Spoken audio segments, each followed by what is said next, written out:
In here, it's always Friday. TGI Fridays at 3330 Veterans Boulevard in Metairie, corner of North Holland, right near Causeway, and that's where sportsNOLAtv originates again this evening. And a pleasant good evening to you. Ken Trahan with you. Glad you could join us for our latest edition of sportsNOLAtv. As always, to break it down, an outstanding panel of journalists and guys who have been around the block a few times in terms of games, playing the game, covering the game. Brian Ellie Walsh of sportsNOLA.com. He didn't play. But I've been around the block. You have been around the block. Which block we're not saying. Some people say I'm still going around the block. It's true. Always a pleasure, Kenny. Good to have you with us. And of course, great to have former New Orleans Saint and Pro Bowler Tyrone Hughes with us today in Torrance Smallstead. Tyrone. Thanks for having me. I thought I was just being a guest. I didn't know I was being a replacement. Yeah, there you go. A replacement player, Brian. How about that? Huh? He's not going for I'm that. on the scab team. There you go. And our special guest today certainly wasn't a replacement player. He was an outstanding player at Brother Martin High School, also with LSU, and then of course with the New Orleans Saints. This is a memorable Monday Night Football play, which he's probably seen about 1,000 times, and exhibiting his 4.2 speed in the 40 here as he returns Kenny Stabler's interception for a touchdown. Watch the scoreboard here in a moment. It's 35-14 Saints. Should have shut it down right then. Famous Chicken was having a great time. Kenny Bordelon, it's great to have you with us. I wish you could speed that up a little bit. Make me look like I could run a little faster. Hey, Kenny, he still looks like he could still play. He really does. He's in great shape. Kenny, you've been working for Jefferson Parish and been working for the District Attorney's Office for quite some time. It's been rewarding for you. I'm an assistant district attorney in Jefferson Parish. Work for Paul Connick. I've been back and forth from Orleans Parish and Jefferson Parish probably over the last 15 years. So it's a very rewarding profession. Unfortunately, I've got a lot of job security. I need to get your business card. There you go. First team All-SEC performer at LSU in 1975, and of course won a state championship at Brother Martin in 1971. Who did you beat for that state championship, by the way? I believe it was St. Augustine. Yeah. Oh, wow. That was before my probably time. a little before his time. Before my time. Come on, man, you couldn't change that? The history goes on. You know, hey, it's a Catholic league. Okay, all right. Well, Roy Henry was the quarterback. He was pretty good. They were awfully good under Otis Washington, but Bob Conlon's Crusaders were better. Beat them twice that year. We'll take a time out here. When we return in just a moment, we'll talk about the Saints as we continue at sportsNOLAtv from TGI Fridays in Metairie.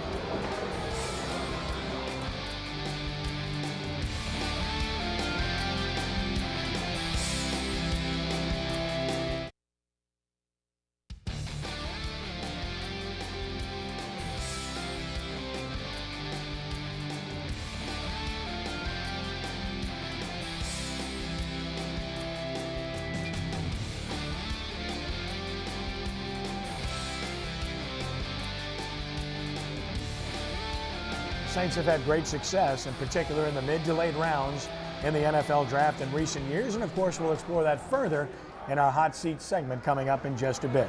TGI Fridays, sportsNOLAtv, Ken Trahan with you, and of course the Saints going through a lot. The draft coming up this weekend. We mentioned we'll get into that, but Kenny Bordelon's with us here today. And Kenny, you played the game in the 70s and in the 80s at the NFL level. You've watched this whole situation unfold with the Saints sanctions and the bounty gate, as it's called, and everything else. Your opinion on the surface about this whole situation, is it overblown? Is it too harsh? Is this something that was commonplace when you played the game?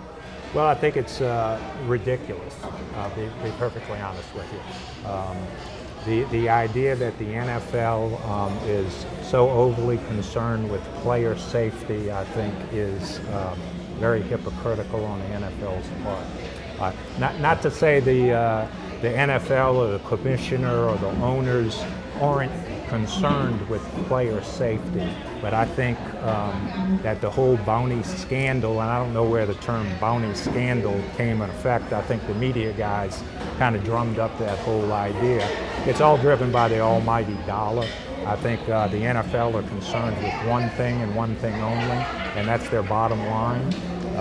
I think 85% of the players, for the most part, the NFL could care less about their overall safety. I think they're generally concerned with about 10 or 15% of the marquee players in the league. Certainly they don't want to see the Drew Breeses and and the Peyton Mannings and the Tom Bradys get injured, so they want to protect those people.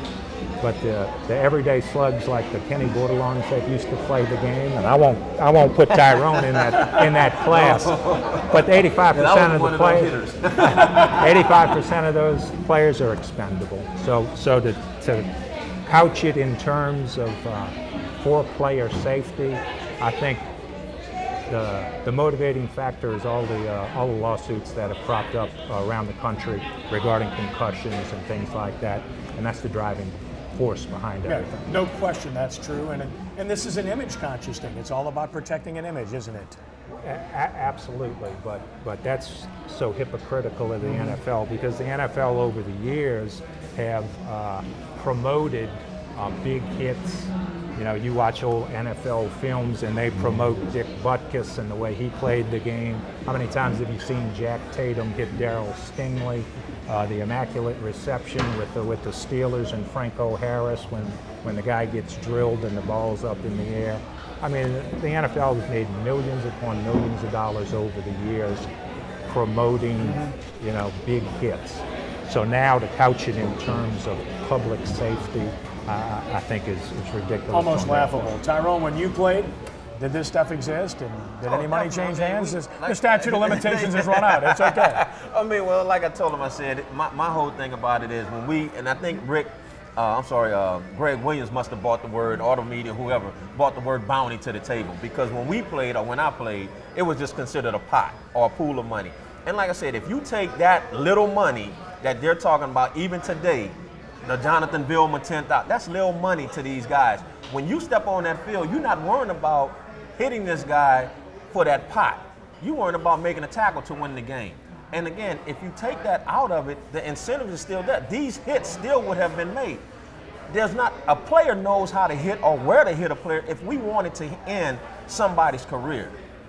None of these hits were in a situation, or none of these, again, hits were never a situation of, by any means necessary, take this guy out of the game, regardless of what Greg Williams said, regardless of what was said on the tape. I mean, if you're a player and have put on the pads, you know to take what Greg Williams said figuratively, not literally.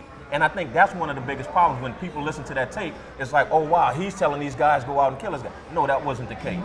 Brian, you listen to these two former players. This is a consistent position that we're hearing from former players, a consistent position. And you know what? And I respect these guys because they put their bodies at risk for all the years that they played the game. And so you have to respect these gentlemen and how they view things. And I don't disagree, Kenny, with you one iota when it comes to perception and hypocrisy of the league. But what it comes down to is what they're hiding behind now, or what they're using is that they are violating league rules, and you can't do this. And then also what is brought to the forefront too, Kenny, is that, and you know this better than I, being in the business that you're in, you cannot lie to investigators. You cannot conspire to cover up, and I think that's what has made this an even bigger story than Bountygate was in the very early going. Kenny, can you speak to that as a prosecutor? Clearly, cover-ups don't please people like yourself. There's a saying in my profession: the first one to the train station usually gets on the train. You know, and I think Brian's absolutely right. If the Saints would have gotten out in front of this when they were first notified by the commissioner or the league investigators, and were told that, hey, we suspect this is going on and we want you to cease and desist, if they would have been forthright and said, okay, this has been going on and we will put an end to it today, then I don't think you ever hear about this, because certainly from a public relations standpoint, the NFL doesn't want this exposure, because all it can do, I think, is hurt them in the lawsuits that are coming out with the concussions and things like that. That's the last thing the league needs. They wanted to nip it in the bud in the beginning, Brian. I think you're absolutely right. You bring up a really good point that I had not thought about, is that when this was first broached after the Super Bowl season, correct? I mean, you're not going to taint a brand new Super Bowl championship, and had they ceased and desisted, as we're told back then, never heard of you're right. You're probably absolutely correct. I agree, Tyrone. And one of the other things that you haven't heard is the NFL hasn't come up with the hard evidence that everyone's been asking for. The NFLPA, the Players Association, has been asking for it. Drew Brees has come out publicly and said, show me the evidence. The NFL doesn't want to disclose that evidence because it can be damning to the NFL. And once again, that goes down to their bottom line. It's Pandora's box, Tyrone. If you open it, you're going to have so much flowing out of it. I mean, but everybody already knows, especially as players, this has been going on. So why, even if it was brought to you, why even investigate it? Because it wasn't a situation of, okay, wow, they're doing something illegal. Or, I mean, supposedly it's illegal to have the pots or whatever, but you know this is something that has been going on. As the NFL, you got former NFL players working in the NFL office. You know this is what's been going on. The only thing I can actually look at is the fact that Greg Williams participated in it, and I think that was the biggest part of it. But one thing about it is, regardless of what has gone on and what is going on, this is something that you can't just tell the coaches cease and desist, because it's not something that was done by the coaches. This is something that is player driven. So regardless if the coaches, all they can tell you to do as a player, well, don't do it anymore around the facility. Okay, well, we're gonna go down the street, fellas, and we're gonna go to Fridays and we're gonna get our pot together and keep a note or whatever. It's something that is player driven. It's not gonna stop. I get it. It's still responsibility though, and that's the whole thing, is somebody has to be assigned responsibility, and ultimately that's at the top of the heap regardless of what business it is, and that's why they took the action they did, they being the NFL. Speaking of the NFL and the Saints, the schedule was released this past week. This past Tuesday, the Saints schedule came out. It is a much more difficult schedule. Kenny, I know you're a Saints fan and you follow this pretty closely. Fortunately, they open at home against Washington. I say fortunately, of course, RG3 figures to be there. Carolina, Cam Newton on the road, then the Chiefs. Then you go to Green Bay again to take on Aaron Rodgers, then the Chargers. That's Drew Brees facing his former teammate Phillip Rivers once again. And you continue on and you see the division game. Then it's at Peyton Manning in Denver, Philadelphia, Michael Vick, Atlanta, Matt Ryan, at Oakland, a long trip. Then the 49ers, who are one breath away from the Super Bowl a year ago. Then the Falcons again, the Giants and Eli Manning. Tampa Bay coming to town, Dallas and Tony Romo, and then Carolina to close it out. I guess the most noticeable thing is no more than 2 games at home or on the road in succession, and you're facing a lot of profile quarterbacks that have the highest profile you can find. Some great matchups in quarterbacks. I don't think you could ask for better matchups at the quarterback positions. Probably the last 3 Super Bowl champions with Aaron Rodgers, Eli Manning, and Drew Brees competing against one another. And then the conference games are always great matchups. I think Atlanta's going to be a good football team. Tampa Bay is going to be vastly improved. And Carolina is always tough to play. So. Brian, it's a tough schedule, and the Saints could be just as good as last year and maybe win 10 games. You know, I agree. 2 things Kenny brought up, both you guys, is that they don't catch a real break at the quarterback position until, in my opinion, San Francisco and Alex Smith, and that's in week 12 or 11 or something like that. And then secondly, you can't help but notice it, but Joe Vitt's got a 6-game suspension, and it's broken after 5 games. There's a bye week, and then they play the 6 games, so he's out an extra really special? 2 weeks. You think any coincidence here? You think the league's still trying to stick it to the Saints or what, man? I don't know what's going on. It's, like you said, it's a big coincidence. Yeah. A lot of coincidences there. Kenny Bordelon, I want to thank you for joining us. We appreciate you being here, and listen, we remember you fondly. You'll be a friend for life. It's great to see you. Keep up the great work, buddy. Kenny, I appreciate you inviting me, and it was great seeing you guys. All right, Kenny, we'll take a brief time out. When we return, Mike Detillier joins us. We'll break down the NFL draft on sportsNOLAtv.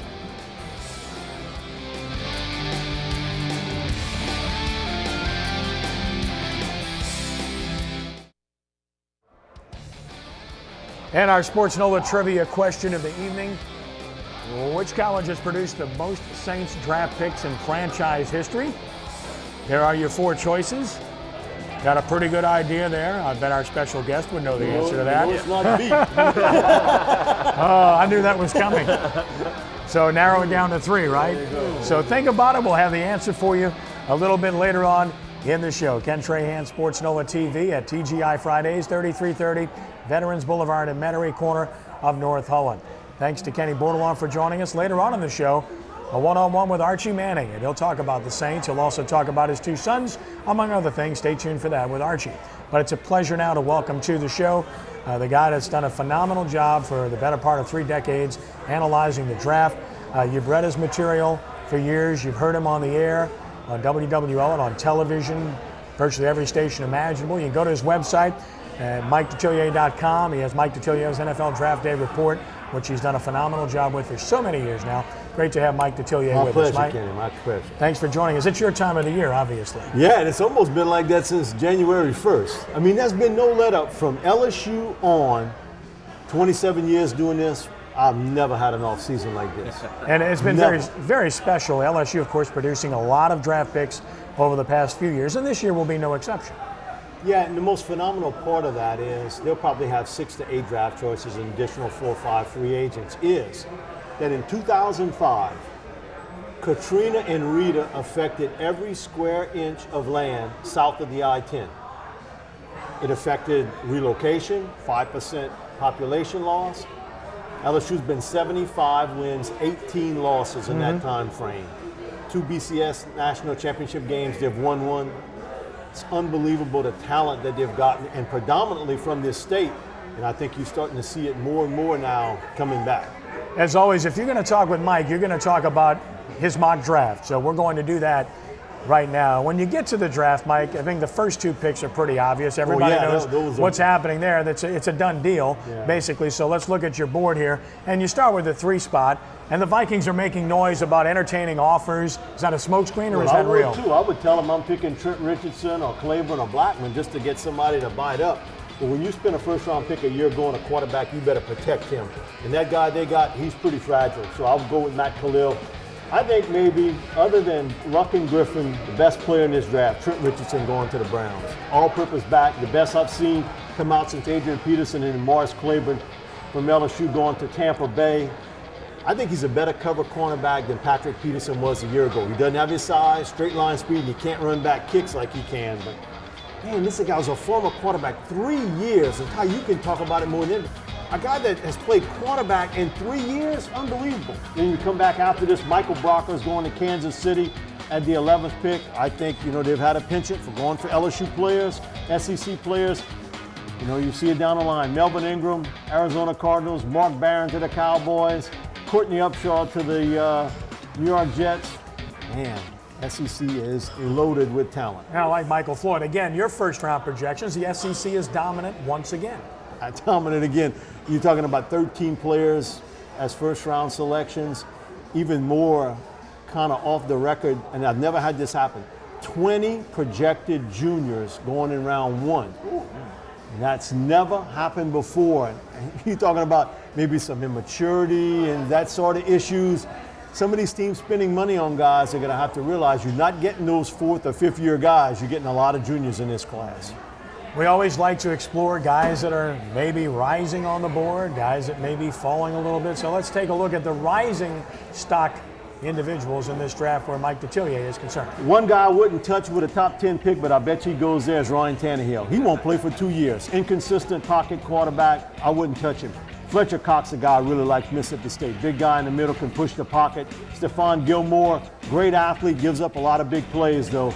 Stephen Hill, great size, speed, project player, but man, he can stretch the field. Harrison Smith, big safety from Notre Dame. We all know one thing, coverage guys at free safety gets picked higher. Shea McClellan, guy, the kind of combo player, defensive end, outside linebacker from Boise State. And Derek Wolfe, a 1-year big-time performer at Cincinnati. It's kind of a 1-year wonder, but again, not a lot of defensive linemen. And you know what? Years ago when you played, there were probably 24 guys, defensive ends, defensive tackle, outside linebackers that were premier guys. You got a tough time going with 12 today. You got a tough time figuring out a dozen guys, pitch and catch game. That's the way they want it.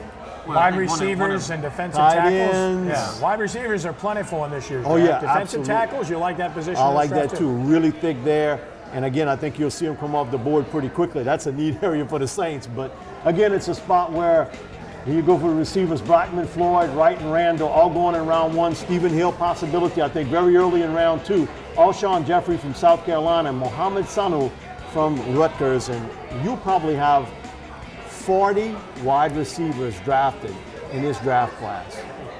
That's how, I mean, it's a pitch and catch game, and you're seeing it now. Guys that would have played defensive end, outside linebacker, 20 years ago, they're doing two things. They're playing college basketball or they're playing tight end on offense. And you mentioned the defensive tackles, and there are a lot of good defensive tackles to be had in this draft as well. And anytime you can get one of those guys, like these guys, you have a chance to be good for Yeah, years. well, Cox is a guy that I think is blown ahead of the field. Brockers is a big puppy. I think he'll get better in time. The great athlete, but he's not a great player, is Dontari Poe. I think one of the underrated players in this class, Brandon Thompson, a big nose tackle from Clemson.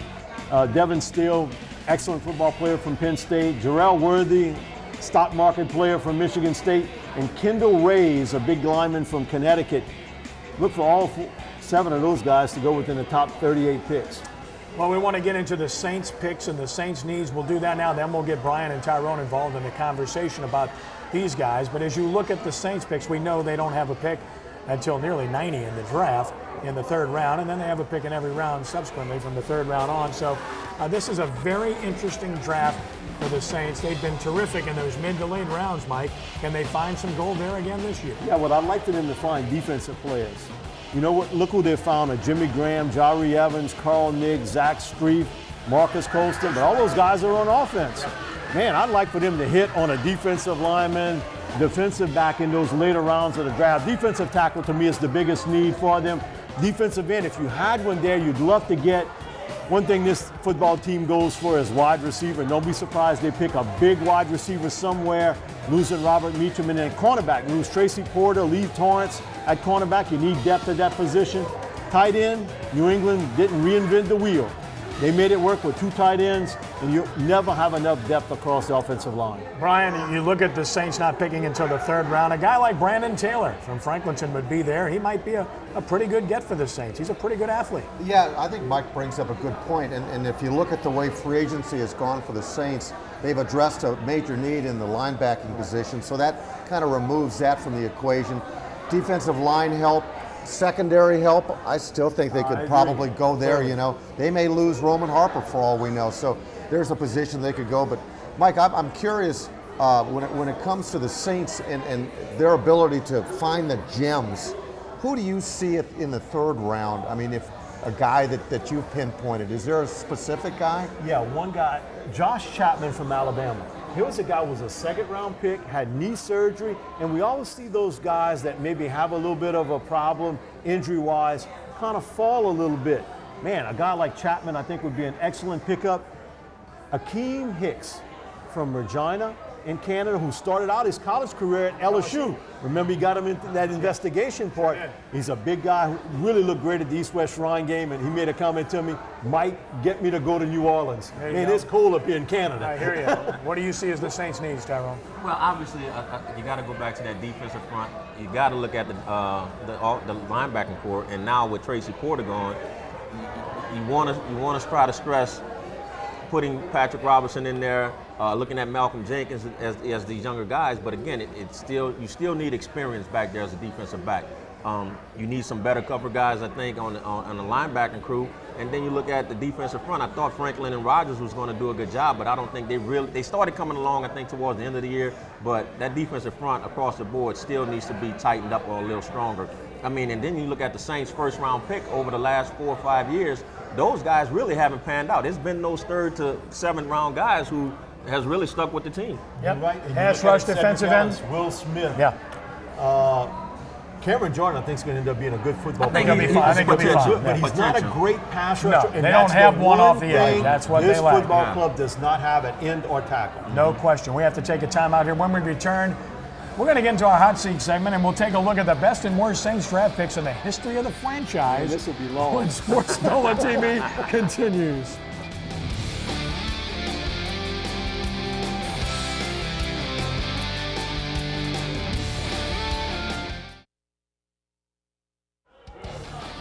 Our sportsNOLA trivia question that we posed to you earlier: what college has produced the most Saints draft picks in franchise history? Is it LSU, Tulane, USC, or Nebraska? Huskers. The answer is USC. 17 of those draft picks. Sorry, You know what? Tyrone. You could say that in the entire draft class, USC has put out more plays than any other school.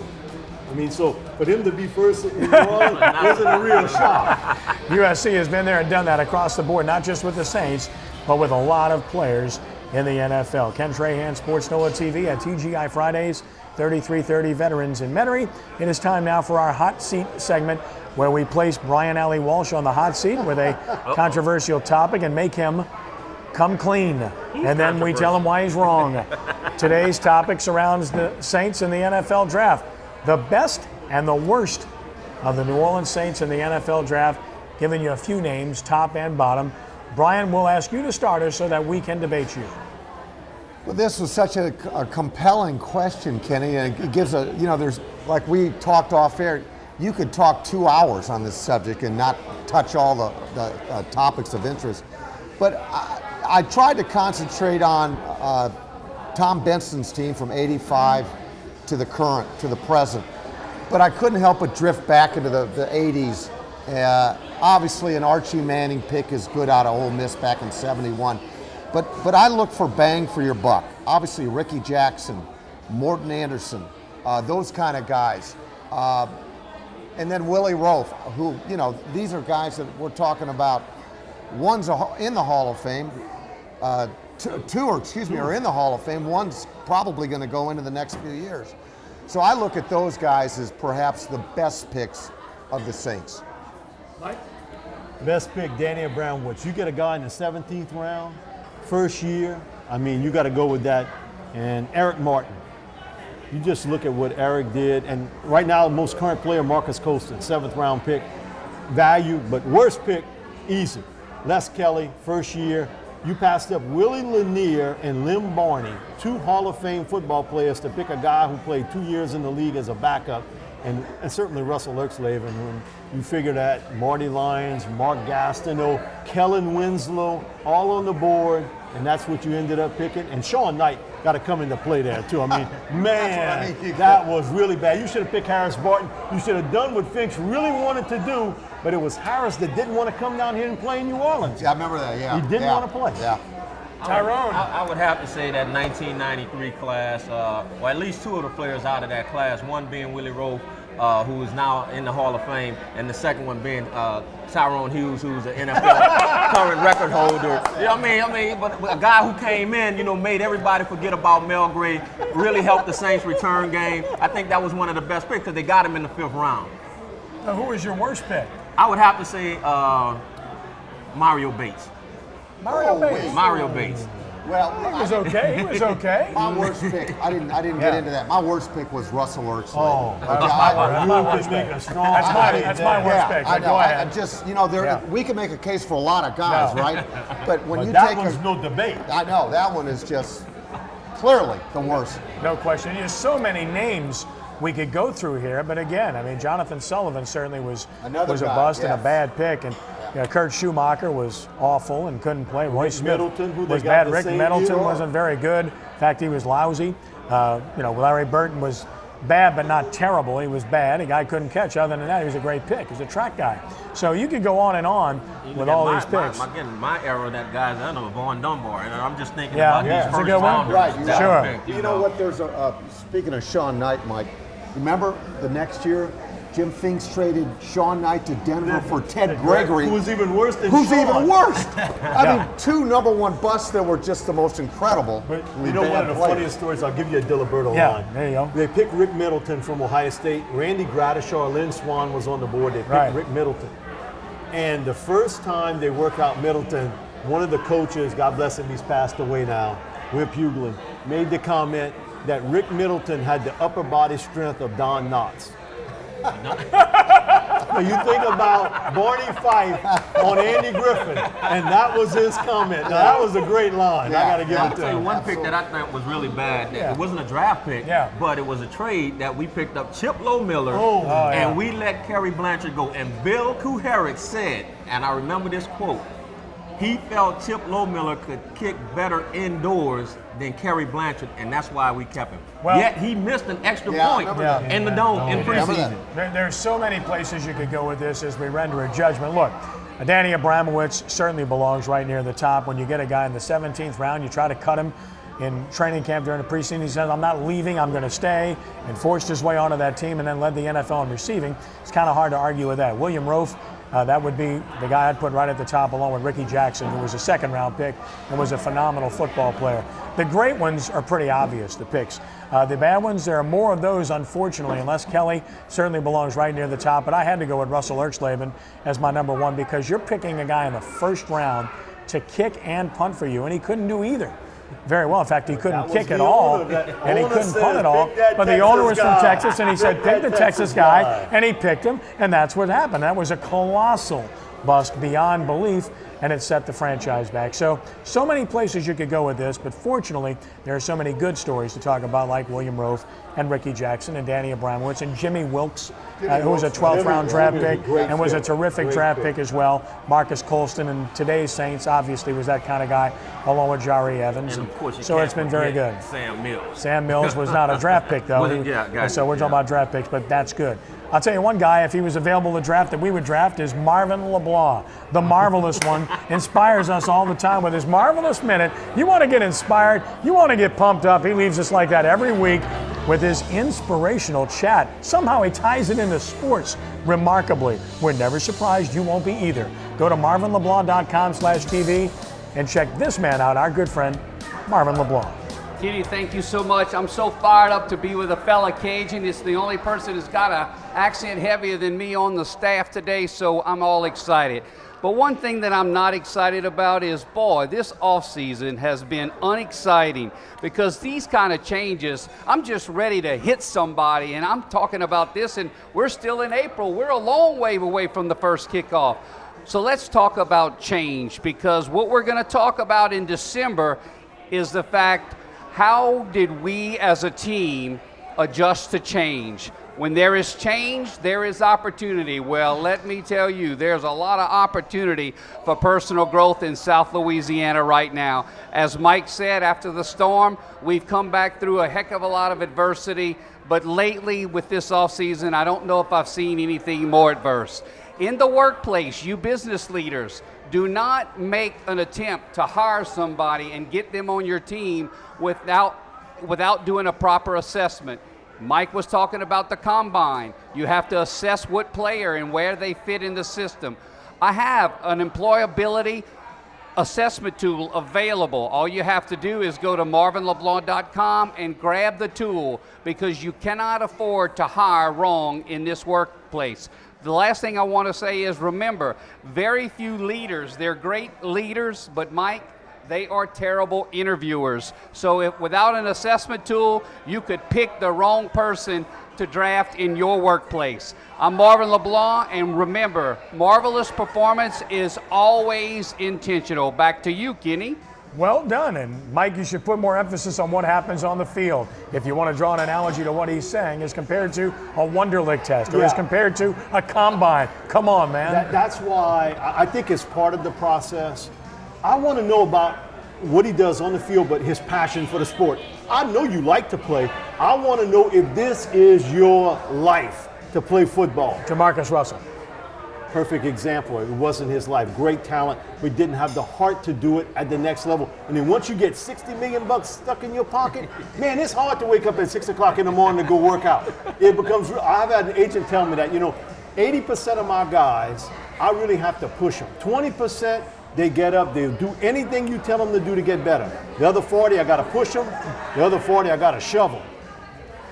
Speaking of guys that were motivated and left it all on the field and loved the game and had passion, he better have loved it, because he took a beating.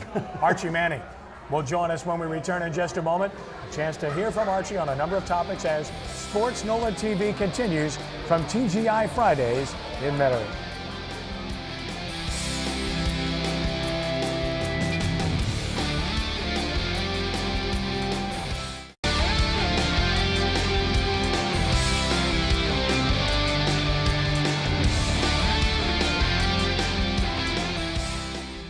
Archie, it's been a whirlwind year for all of us, but for the Manning family in particular. First, Eli wins a Super Bowl, the second one that he's won.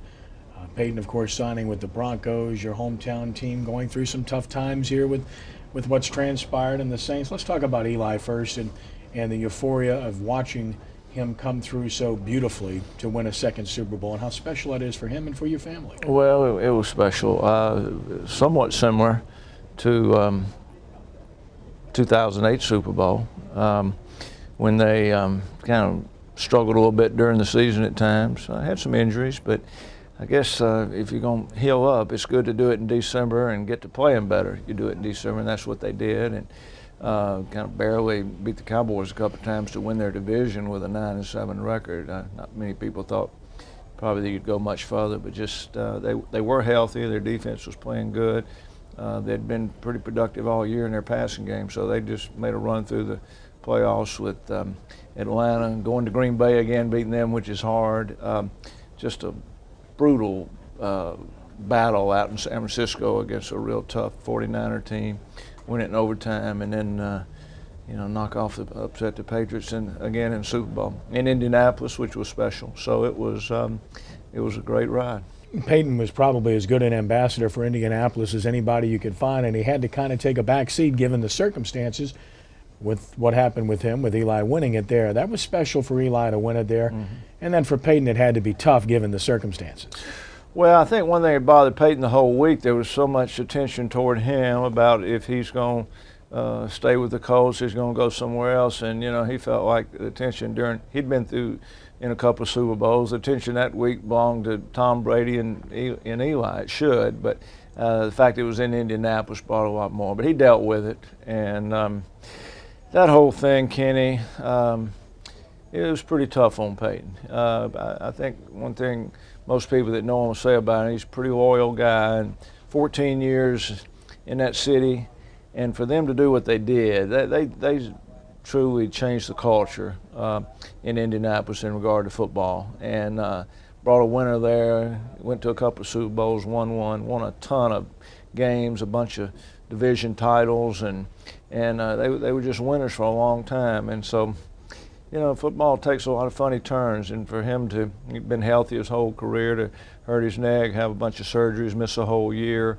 that they fall apart that year, and gonna have the #1 pick in the draft, some really good quarterbacks. All those circumstances ended up meaning he had to leave Indianapolis, and I think if you saw the press conference and if you know him, it kind of broke his heart, and but that's.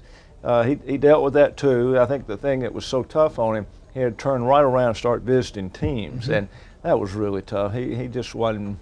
I don't think anybody's really prepared for that, and then he kind of on a short rope because these teams need to know something. Everybody's got to make their plans. So it was an ordeal. I was proud of the way he handled it. I worried about him because it was really a lot on his shoulders. Well, he was dignified in how he handled a tough situation that frankly wasn't handled so well from the other side, at least initially. So we're all very proud of what he did. And then making the decision he made to go to Denver. I was advocating Arizona. Other people were advocating San Francisco. We could go on, and yet he had a tough decision to make. And what ultimately put him in that place? Well, it was really tough. He said it was like back being recruited again in college, where they all sound good, and every one of them sounded good. He had great friends in Arizona, really good buddies with the coach. He liked Miami, good young team. I mean, he said it was really no negative things in these teams that came after him. The Tennessee thing was kind of special, of course, where he played college ball. I think maybe one concern there. I'm not sure he really wanted to play Indianapolis twice a year, and I'm not sure he felt like it would be, he's 36 years old to walk into kind of be a zoo of just so much attention and so much,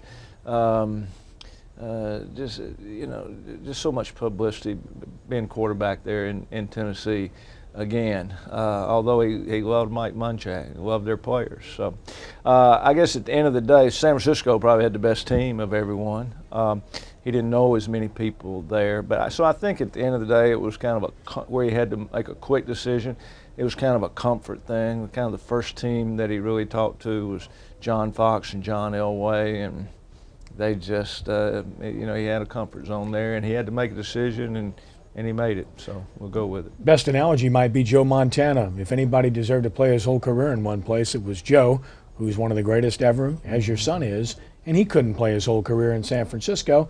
And he went to Kansas City and was able to get them to a championship game, though he never was able to win a Super Bowl. So there are some similarities there.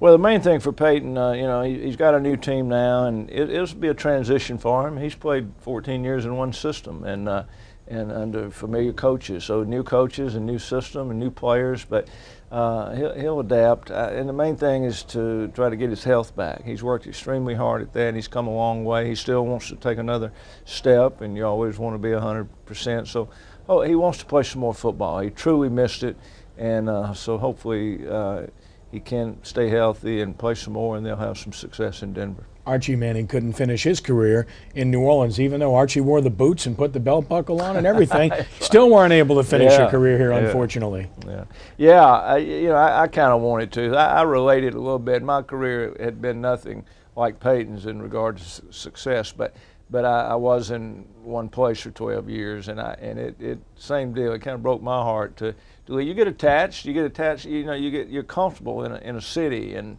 in the dressing room and with the people, and so it is a transition. It is an adjustment, but I think now he's had a little time, kind of got his feet under him again. He's really excited about trying to work out with these Bronco receivers, learn a new system, and play in another division, see what they can do. Final topic, speaking of the Saints, we all know what's transpired most recently, and the suspensions are kicking in now. No Sean Payton for a year. How much will that impact the team? Your thoughts about this whole situation, which has been dubbed Bounty Gate. Your son's played the Saints over the last couple of years, one in a Super Bowl, the other in the regular season last year, and I know you must have some thought process about this as a former player and as a father. Well, I don't know what really went on. It's a very physical, violent game. It's unfortunate what happened to the Saints. These are good people. The people that are suspended. The job that Mickey's done here. Joe Vick is a well-respected football coach throughout the NFL, and what Sean's done as a head coach is just unbelievable. So, it's kind of hard to believe this has happened. One thing about the Saints, though, I think with the players they have, the leadership they have, the talent they have, the winning atmosphere they have, they'll survive this. They're still going to be a very good football team. It's an adjustment. It's going to be an adjustment without your head coach. But whatever they do, as I said, good players, good leadership, Saints will be fine. Yeah, truly a chance to make the Super Bowl in their hometown. That's a realistic possibility, even without Sean Payton.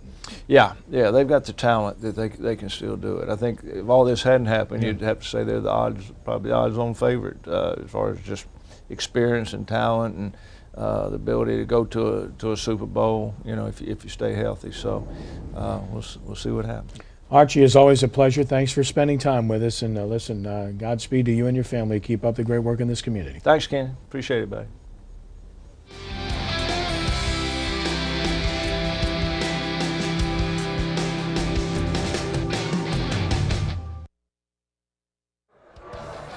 In here, it's always Friday. TGI Fridays, 3330 Veterans Boulevard in Metairie. 887-7788 is the number to come on and join our good friend, Mr. Baudier. Does a great job here at TGI Fridays. Hope you will, as we do each and every week, and have a great time doing so. And, of course, our first NBC Prep Baseball Showcase continues. You can watch it this Wednesday night, game being played Tuesday night. The Brother Martin Crusaders taking on the Rumble Raiders, 8 p.m. telecast here on WHNO, first NBC Prep Baseball Showcase. D&W Productions, those guys will be happy that I mentioned them. Ken Trahan with sportsNOLAtv from TGI Fridays, and the New Orleans Hornets winding their season down. Just 2 road games remaining, playing well down the stretch. And we take a look at some of the Hornets' recent results. They've played well here as the season is winded down. Of course, they beat Charlotte, a really bad basketball team on the road.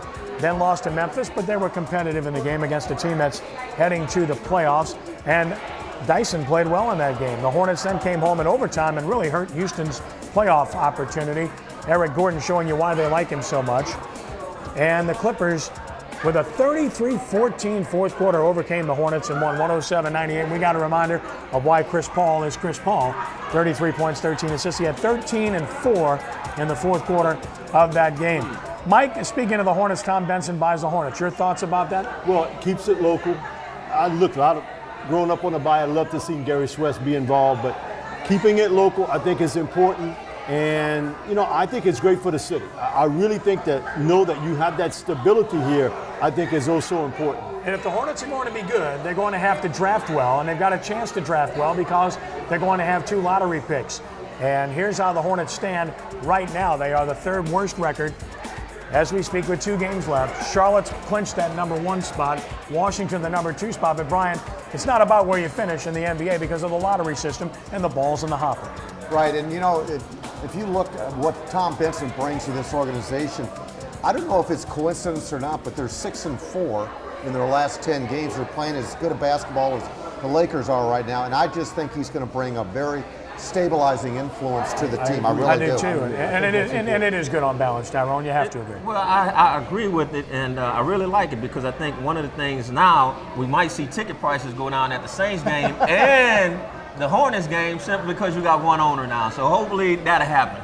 Somehow, that's one I'm not buying. I'm not buying I'm going to bet the under on that. We're not going there. I love that he bought the team, but that's not going to happen. Baseball, college style. Big weekend for both LSU and Tulane, both playing ranked teams. Battle of number 1 teams, LSU and Kentucky. And the Tigers lost 2 of 3. Lost a 1-run game on Sunday. That decided the series. Kentucky is the real deal. So is LSU. The Tigers this week, SLU, and then they've got a series with Georgia, and that's one you're going to have to win coming off of last weekend's loss if you want to stay in the top 2 in the SEC. As for Tulane, swept by Central Florida. They had to do something in this series, did not do so. RPI is just not going to be there come tournament time. They got Northwestern State and then East Carolina coming up this weekend, and that's on the road. The New Orleans Voodoo, thrilling last-minute win over the Pittsburgh Power, 51-48. Now 3-3 and tie for the division lead in the American South Conference. So Pat O'Hara's team playing good football, and they have a bye this week, so no game there. Mike, as we get set to close, just a final thought about the general state of sports in New Orleans. Listen, you know, with Tom Benson getting involved, it couldn't really be better at this point in time. Now, again, the negativity of everything, certainly what happened in the offseason, but it goes to show the NFL is like Vince McMahon. Any publicity is good publicity. Yeah. Saints, 4 primetime games. Yep. They've been 9-2 on Monday nights, 5-0 on Sunday night games. Goes to show when the cameras come on, those guys play well. Brian, as always. Yeah, I'll tell you what, as far as there's never been a dull moment around here, has there? And having Benson involved, and having Benson involved in both big stories this offseason has been incredible. Tyrone, still one of the great draft picks in Saints history, okay? Thank you very much. You're welcome, my pleasure. You paid me to say that. Yeah. Good to have you with us, buddy. Thank you for being here. Thanks for having me. Mike, great to have you with us, my friend. Brian, as always, a pleasure. Thank you. For the entire crew and for TGI Fridays, Ken Trahan, thanks for joining us. Be a good sport. God bless you one and all. Rounding third and heading home. So long.